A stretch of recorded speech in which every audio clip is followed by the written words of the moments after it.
آپ کو کیا لگتا ہے کہ عمران خان نے سہیل افریدی کو کس لیے وزیر اعلیٰ بنایا تھا؟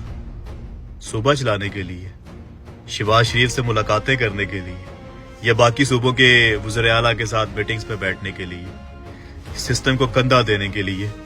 کس لیے وزیر اعلیٰ بنایا سہیل افریدی کو؟ اگر انہی چیزوں کے لیے وزیر اعلیٰ بنانا تھا تو گنڈا پور کیا کر رہا تھا؟ یہی سارے کام تو گنڈا پور بھی کر رہا تھا، بلکہ اس سے اچھا اس نے سسٹم کو کندھا دیا ہوا تھا۔ آج سہیل افریدی بھی وہی سارے کام کر رہا ہے جو گنڈا پور کیا کرتا تھا، تو پھر سہیل افریدی کو کس لیے وزیر اعلیٰ بنایا گیا؟ عمران خان نے سہیل افریدی کو مزاحمت کے لیے چنا تھا، مفاہمت کے لیے نہیں۔ سسٹم کو توڑنے کے لیے چنا تھا، سسٹم کو سہارا دینے کے لیے، کندھا دینے کے لیے نہیں۔ ان کی میٹنگز کا بائیکاٹ کرنے کے لیے چنا تھا، ان کی میٹنگز میں جانے کے لیے نہیں چنا تھا۔ آج ان کو پڑی ہے صوبے کی کہ ہم نے صوبہ چلانا ہے، جب حکومت میں نہیں ہوتے، باہر ہوتے ہیں تو کہتے ہیں کہ ہمیں خان چاہیے، خان چاہیے، بھاگتے دوڑتے نظر آتے ہیں۔ جو ہی حکومت میں آتے ہیں، عہدوں پہ بیٹھتے ہیں تو ان کو فکر پڑ جاتی ہے کہ ہم نے صوبہ چلانا ہے، پھر ان کو ملک چلانے کی پڑ جاتی ہے، ان کو صوبہ چلانے کی پڑ جاتی ہے۔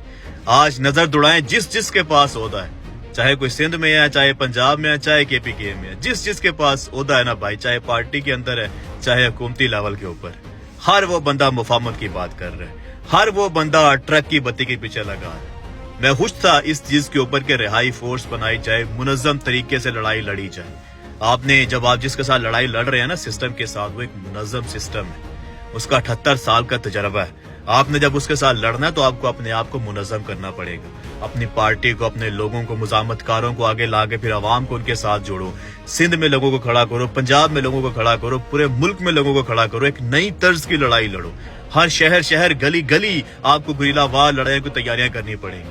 میں خوش تھا کہ ایک منظم لڑائی کے لیے قوم کو تیار کرنا چاہیے، لیکن یہ جو رہائی فورس سہیل افریدی صاحب نے بنائی ہے، ایک میٹنگ آج ہو رہی ہے، ایک میٹنگ اگلے مہینے ہوگی، اس سے اگلی میٹنگ 6 مہینے بعد ہوگی، پھر جناب اگلے سال پہ بات چلی جائے گی، پھر پنجاب میں ممبرشپیں ہوگی، پھر سندھ میں ہوگی، اس طرح کر کے 2-2.5 سال آپ کے آرام سے گزر جائیں گے، اور آپ وہ جو ٹرک کی بتی ہے اس کے پیچھے ہلکے آپ چلتے رہیں گے۔ تو پھر خان کو کب نکالنا ہے؟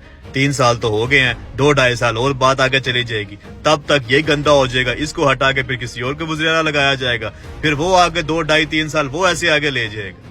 مطلب خان تو پھر 10 سال کے لیے اندر ہی ہوا نا۔